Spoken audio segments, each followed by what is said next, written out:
Hello, and welcome to Live Your True Story. This is your host, Miok, and we're going to be exploring the lives of people who discovered their true path and are living very unique lives because of it. Not only are we going to be learning about the very interesting things that they're doing, but also learn how they broke from the mold and decided to take the adventure of living their own lives. Feel free to visit my Substack at Miok, that's meeok.substack.com, for a convenient list of links to all of the things discussed during our chat. And to learn more about my journey and services, please visit HoldingCompassionate.space. On paper, my friend Odessa Piper is extremely impressive by all measures of anything a chef or restaurateur or food doula, which I think she can be aptly coined as, can be, could ever wish to be.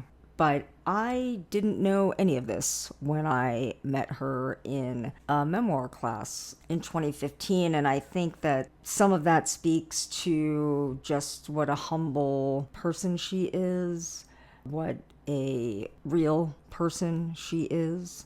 And it wasn't until we had been friends for quite some time, months.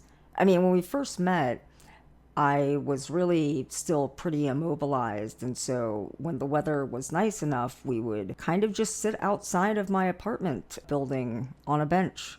Or if I could muster it, we would walk a couple blocks away to a sweet little park around the corner and talk about all of the things, and really developed a beautiful friendship. And then over the years, by the time I left Boston, we were hiking with my dog and staying in her family's cabin in Maine. It's really just been a beautiful friendship full of poetry and food and spirit and plant medicine. I have learned so much from her. I really prefer having friends who are older than me, at least a generation above, because it really puts into context my own youth, even though I'm not a youth and sometimes can feel like a 200-year-old person walking this earth. I mean, just when you're around that level of composure and sort of a settledness in the soul, there's an aged quality to someone's presence that I've really learned from in Odessa. I had known her for months and months and months, and then it wasn't until we were in Boston one day that someone recognized her on the street and completely lost their shit. I mean, they lost their shit the way I lost my shit when I saw Liza Minnelli, because that's the kind of girl I am. And I was just like, whoa, okay. I was like, Odessa, who the hell was that? And she said, oh, they're just some food enthusiasts. And that was that. And it never really occurred to me to ever Google my friend, because I don't sit around Googling my friends. And when I did, I was like, damn. And I think that tends to be a lot of the way it is on my path. I mean, I didn't really know what a big deal Gabor was for a really long time. You know, it's through other people's reactions when I would sort of mention him, just like he's some guy, because he is some guy. We're all some guy, some girl, when it really comes down to it. And even when I met Michael Pollan, I didn't know who he was. I hadn't read any of his books. I had no idea what his contributions to the world and the planet were.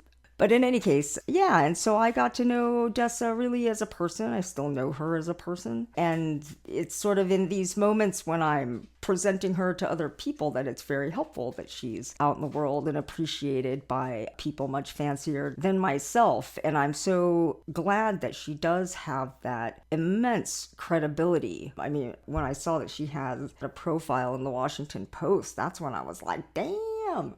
But she's also someone who is the real deal. And one of the reasons that she's not a household name is because she was not interested in being a celebrity chef. She has also passed up the kind of deals and the kind of handshakes that I think so many people in this culture are striving for, those multi-million-dollar deals to have your face plastered all over. And so in this way, she's very much been an example to me, a mentor, a good friend, an incredible supporter, and she is someone who I really admire and find fellowship with as I also endeavor to be the real deal. You can learn more about her at organicarts.com or odessapiper.com. I hope that you'll get a glimpse in this conversation of just how humble she is. I'm often trying to brag about her. But yeah, she is not one to brag about herself, that's for sure. But her accomplishments and her collaborations and the respect of those in the community that knows her most speaks for itself. So enjoy.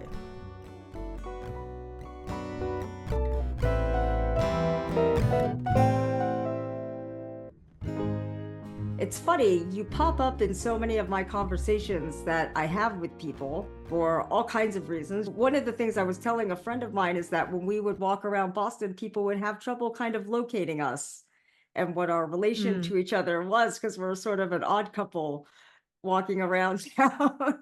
And so I wondered if you could maybe just share with the audience how we met. Well, it was wonderful, and it was so Boston, wasn't it? We met at Grub Street Writers Studio, which back then they've relocated to some modern digs in the Seaport, but back then it was in the old Steinway building right on the Boston Common. Oh man, just going there, just taking public trans to get there was like this beautiful adventure. This gorgeous, big, tall, skinny building with the Steinway pianos in the bottom and go up the elevator. I think I was taking a memoir class and you came in with pretty high drama, Miok. I don't know if you remember this, but you were wearing sunglasses. You had your dog, your amazing dachshund Dim Sum with you. You were kind of bundled up because you had just come out of tremendous healing work that you had been doing. And then as we read excerpts of our writing, you just kind of had me floored. You read something that just immediately sort of whisked me into some like shamanic space. It was very, very evocative writing. And I thought, holy fuck, who is this person? So I was quite excited to engage you in conversation. And little did I know that this was one of the first times that you had actually gone out in public from your time with your scleroderma and all your healing. So I guess I gushed to you, told you how amazed I was at what you had read to us. And I doubt seriously that what I had read at that point made any kind of impression on you or me for that matter, but I was working on it. And yeah, and then I guess we kind of got together for coffee and, sort of started. And we had also, it's just so many cool people in that class. We had like this woman from like Russia and like all sorts of people with extraordinarily deep, complicated, interesting stories and lives.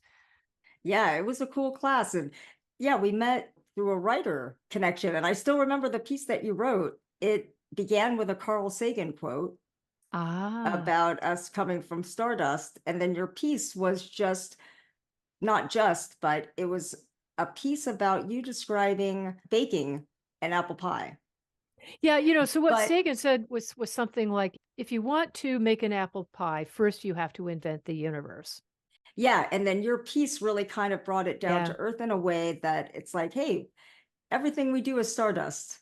Yep. Starting out with photons and photon eating chloroplasts and a handoff of starlight to blossom blessed by bee to the apple in my hand, take a bite, munch and ruminate, and then off into that's how I like to approach cooking.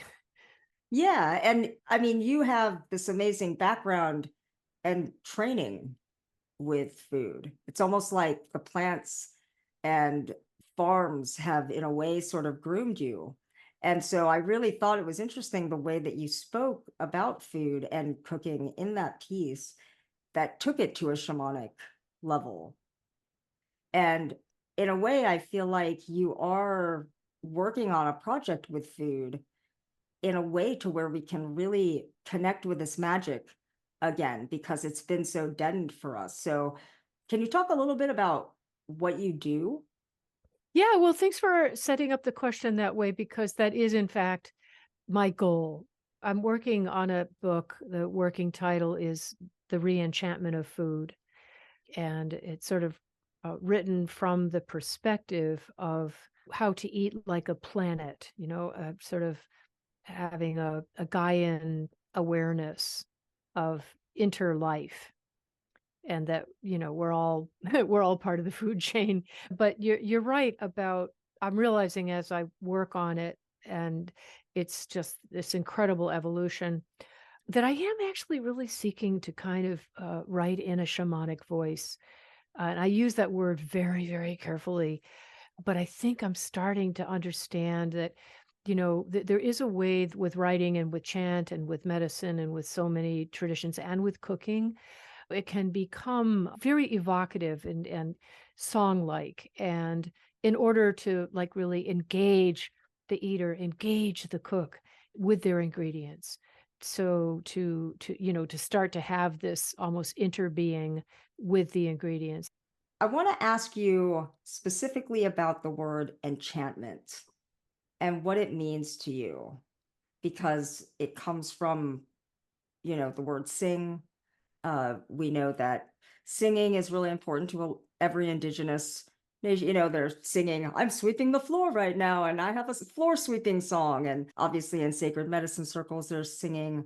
I was thinking about your relationship with food and what it means to work with it or try to understand it in a shamanic way. And I was thinking about these divisions of our really primary needs. We have eating, sleeping, and sex. Like that's it. And with sleeping, we have the dream world.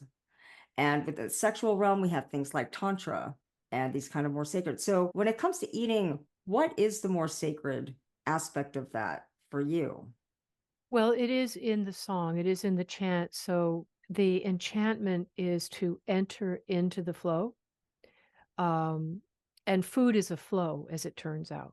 We often think of food as maybe beginning in the garden and ending once it's swallowed. But in fact, that's just a tiny, tiny part of the flow of food. So the chant is referring to the song and to the flow.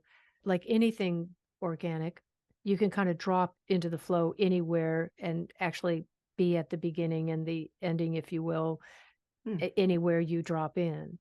But to be maybe organized about it, I start to think of food as water coming in comets and meteors into the planet, breaking down the soil and the crystal and the minerals. The first common ancestor, our bacterial symbiotic life, watery life. There's water right away, flowing and evolving into plants. When it becomes, what did George Carlin said, the world is a revolving buffet with weather, everything's eating everything all the time. But to try and make this answer a little briefer, as I'm eating it, it's just activating all my senses. And I've cultivated this awareness of how it activates my gut, my intestines, my stomach. I've actually been able to taste food in my stomach and in my upper intestine. And we do, as it turns out, have taste receptors actually all throughout our body. And so I'm sort of vividly with the food as it's going through. And I've kind of came up with a saying, it's sort of part of the enchantment. I like to describe the process is that I love to eat and I also eat to love. See, as the food is coming through me and nourishing me and, giving sugars to my brain and my bloodstream, it's actually enabling me to speak and to live and to be sentient and relationally engaged in the world. And so the food is like still working in my words right now. The food is still manifesting. I've been learning that ideas or words are kind of like a morphic field. They have enormous energy. And so the food is energy, it's energetic. And so it's been translated through my body physically. And now it's thought energy and it's life energy. Food is the great shapeshifter. It's a great circle, it's a great Mm, cycle, it's a great yeah. spiral. The thing that moves the flow, I've discovered is gratitude. That gratitude is such an essential awareness. I mean, we are here to behold and to be grateful. Really, at the end of the day, I mean, that's the job description of life. Where did you step into the flow of food? I mean, were you always connected to food this way when you were a small child, or? Yeah, growing up, my parents had a little cabin in the Maine woods and a pond, and we'd fish and meet the snapping turtle down in the marsh at the end of the pond, and really, just really full immersion in nature. And just little kids, we were allowed to run wild and feral, and just enchantment of a very high order in those woods. We found enchanted moss gardens. We would go up there, and one year the farmer who owned the tree farm around there, his son put up a hunting shed right in the middle of our enchanted moss gardens, and we were just like frightened deer. We literally, that spring, we came up and we ran up, and there was this little shed, and we dared each other to touch it. Was it real? Because we were so real, and this strange artifact from modern humans just didn't make any sense at all. So really enchanted childhood in touch with nature. So that carried in with food. We foraged. It would be the rare Wow. honor to go out with my dad to look for wild mushrooms, and he would check the spores and do all sorts of scientific things to make sure they were edible. But when you catch your own fish and you eat your own mushrooms and you make jam out of your own wild strawberries, at a very early age, food was connected with joy and great pleasure, deep, deep pleasure at just being a child in the world, because the world is very, very, very enchanted and quite edible as well. And I was dyslexic, I think, or something, dropped out of high school, didn't do well in academics, but found my way to a sustenance farm commune outside of Hanover, New Hampshire. It's being set up by some Dartmouth boys that had been jailed, kicked out of Dartmouth for protesting the Vietnam War a little too vigorously on campus. So basically I had about a year of sustenance farming. We literally carried our water and cut our wood. I slept out in a bed out in a buckwheat field with tarps. We would make tarps to hold over the four posts of the beds if it rained, so to keep the rain off the blankets. And my very husky, very warm boyfriend, we managed to stay out there almost through most of the winter. It was pretty wonderful. The food that we grew, we put down below the frost line in our root cellar. So in the winter time, we continued to eat our turnips and potatoes and apples and beans from our own garden, and carried every bit of water that we used for every part of it.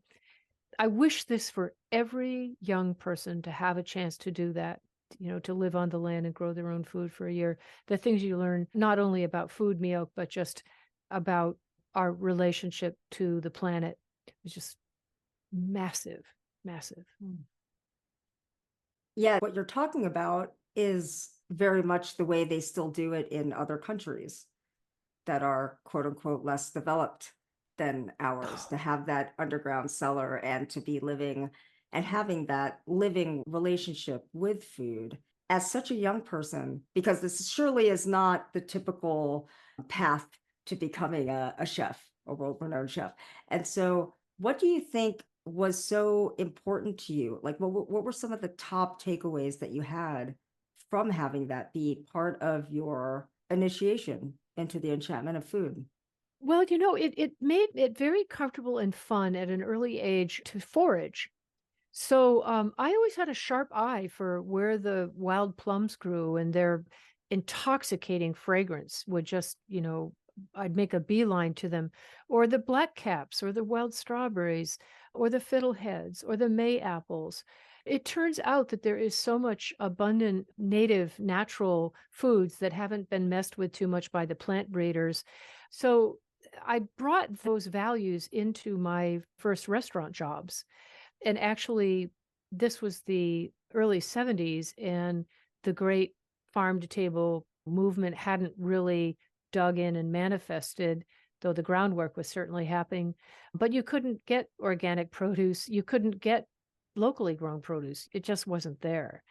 And so a lot of these foraged foods I incorporated right into my restaurant menus. I might make a a salad with tender, sweet dandelion greens, with a nice, sharp French Dijon mustard dressing, and serve that under a bed of slow-cooked salt brine duck leg that would be confit in its own fat.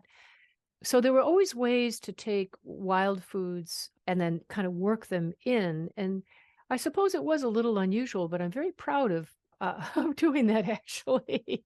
And kind of like we were sort of like a mainstream French named white tablecloth restaurant. Well, and in fact, it was Michael Pollan's favorite restaurant while you ran it. He It was told pretty me. exciting Yeah. when he came. He would come to the University of Wisconsin one year, the University of Wisconsin, bless their heart, they had the entire incoming freshman class read The Botany of Desire, or it Mm. might have been in Defensive Food. It was one of his books. I mean, everyone read it. I just was so proud of them. Yes, and I named the restaurant L'Etoile because I wanted to evoke this idea of cooking from the land, of cooking regionally. And I knew that for us Americans, that we all sort of had a vague notion that they sort of did that in the provinces in France. So I thought, well, I just want to evoke that great land regional based tradition. And I also named it L'Etoile because it means the star, the star burst. And I actually chose a star-like radiating wild carrot blossom to be my star. And I wanted to evoke this idea of l'étoile, the stars that we can eat, the stars that are hidden in nature. Like if you open up a cabbage, you see a galaxy, or if you open up an apple, you see a star radiating inside. So this was my tackling some wordplay very early on, probably a little overambitious. The name of the restaurant was never pronounced very well by Midwesterners, but So you had this first amazing no electricity farm gig as a young person. And what was the next step of that before you got to having this really well-regarded restaurant? yeah, so it was 69 when I did the farm gig in New Hampshire. Then I hitchhiked with a pal. You can't hitchhike anymore, but we did it back then. We hitchhiked out to Chicago, and I had this idea that I'd be a waitress and get, some money in my pocket and have hot showers. But that notion didn't last very long because my sister was at the University of Chicago and was connected with a farm group. So she hooked me up with a farm in Rolling Ground, Wisconsin. So now it's 1970, and the backdrop is that Wisconsin had for decades and decades a very proud tradition of small family dairy farms, about 30 to maybe 70 cows, hand milked. But as industrial agriculture was taking over the West, these small family farms that were essentially farming organically for the most part, but then they kind of bought into the Haber-Bosch, the fertilizers, and began to try and keep up with places like California, these really high producing dairy states. And unfortunately, this was very damaging and eroding to the soil because this part of Wisconsin is called the driftless because it was missed by the last glaciation. And so there's a tremendous topography, really beautiful for small scale, smallholder farming, but devastating if you're plowing from fence row to fence row, like then Secretary of Agriculture, pardon me, Earl Butz was telling farmers, get big or get out. And so a lot of these farmers were actually going belly up. I mean, they were going out, but not by choice. So my young cohort of Back to the Landers came in and we sort of said, get small and get real. So we took back over some of these, we were back to the Landers. We were able to obtain some of these small farms because there was just a lot of bankruptcy, a lot of sadness all around. So it was a very hopeful thing that some of us were able to obtain farmland. You mentioned the driftless region, and I think this is probably one of the coolest places in the world. The things I that I read agree. about it, I didn't want to just coast over that because it's really, really special. I know that there are certain ecological things that are unique to that area Mm-hmm. because it wasn't so recently glaciated. One is that the plants that grow there are indestructible by fire, the native plants. Yeah, there's some grass savanna, certain oaks and trees, and perhaps other things as well, were evolutionarily outfitted to endure these very important fires that would sweep through. But this was a very rich with biodiversity and rather magical also. I don't have the science on it, but there's some really interesting crystals, rock formations that are only there. There's like these really interesting ley lines, energy lines of the earth. And fascinatingly, this incredibly positive and prosperous headquarters for Organic Valley arose right out of this place in Lafarge, Wisconsin. And Organic Valley is a very important business because it worked with organic dairy farmers, smallholder farmers again, and guaranteed them a base price for their milk so that they could get a foothold of sustainability and stay in business and, stay in the business of farming. And so this rather remarkable and generally very beneficial and beneficent business really cropped up, right? Sort of this was the ground zero for all of that. I mean, unique concentration of one of the highest, densest concentrations of certified organic farms in the country is in this driftless region. And I will add also, my restaurant was witness to this. These farmers came into the Madison market to sell their wares, and the Madison Farmers Market evolved to be the largest and most diverse farmers market in the country as well. A lot of people don't know Yeah, that.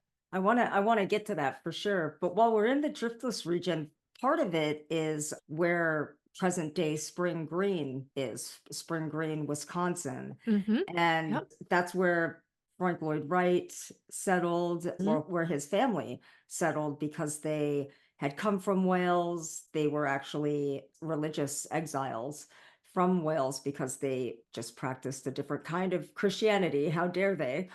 But what's interesting about that region as well is that when I was there and I could really sense the land, the only time I've really felt that kind of ancient energy coming from a land was when I was in the Himalayas. Oh, wow. There was just something really, really, I could tell it was just really, really old there. And I had this sense as well, because I wasn't surprised at all to learn that the largest Native American burial ground is there as well. There really is something magical there. So it doesn't surprise me that there's this sort of beautiful organic richness that sustains that area. Well, you're spot on. You're sensitive, and you picked up on that. That area around Spring Green, long before anyone told me anything about it, I would drive by between Joanna's farm and restaurant in Madison. I would drive through Spring Green, and at night side, I would have dreams about mountain gods, kind of like hurling mountains and thunder, like dreams that maybe a Native American person would have had. It was certainly in that wind language somehow. And Frank Lloyd Wright he had this whole esoteric streak that a lot of people don't know about when they first hear about Frank Lloyd Wright. They hear about the architect, but he had a very strong esoteric streak, and particularly his second wife, Olgivana. They hosted Gurdjieff, the mystic Gurdjieff The came Russian several, mystic. yeah, the Russian mystic Gurdjieff and teacher who was very, very influential in esoteric matters. They hosted him several times at Taliesin, and Gurdjieff was attempting to form some kind of brotherhood or partnership with Frank Lloyd Wright to start a spiritual center there. And Well, and apparently that didn't quite take. well, there's some kind of overlap with theosophy as well out there, isn't there? Well, yes, in that my first employer, Joanna Guthrie, her husband was Dr. Henry Smith, who was the president of the Theosophical Society. And Joanna was very well versed in esoteric matters that are written about by Helena Blavatsky in her book, The Secret Doctrine. So they were deep theosophists, and they were drawn to that region to enact this farm to table vision that Joanna Guthrie had. Now, this was in the 60s. I came along, right, I think right at the cusp of 1970. And at that point, Joanna and Henry had established a farm in Rolling Ground and had bought commercial real estate in Madison, Wisconsin. And we young people basically remodeled the commercial real estate into a beautiful little jewel box of a restaurant that we would source from the farm out in Rolling Ground. It's so interesting, the intersection between food and the mystics, because I know that Rudolf Steiner was also, I mean, he had a whole farming technique and he was doing really, really interesting stuff. Like certain plants were, planted into the soil at different times according to the moon. Yeah. You're referring to biodynamics, right? Yes. Yeah. And then there were certain crystals that would go into the soil to re-energize it. And yeah, but he would use like the astrological signs. And so it's like certain plants would align. And I was like, that's wild.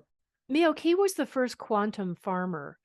He understood microscopic influences. He understood micro and macro. And a lot of regular, well-educated folks, when they're first introduced to the notions of biodynamic farming, they just think it's voodoo, woo-woo. You pack manure in a cow horn and you bury it in a field and then you make a tincture. Like what? But, when you spend time observing life and realizing that we're part of life. I mean, we're just little bits of the planet that got up and started walking around and putting on headphones to talk to each other. I mean, but so much of intelligence takes place at these microscopic levels. And of course, when I say the word intelligence here, I'm not anthropomorphizing little cells or molecules are walking around with human brains.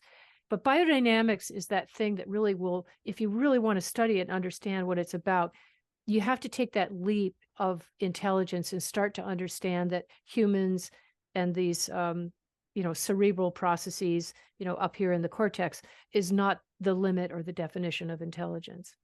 Yeah.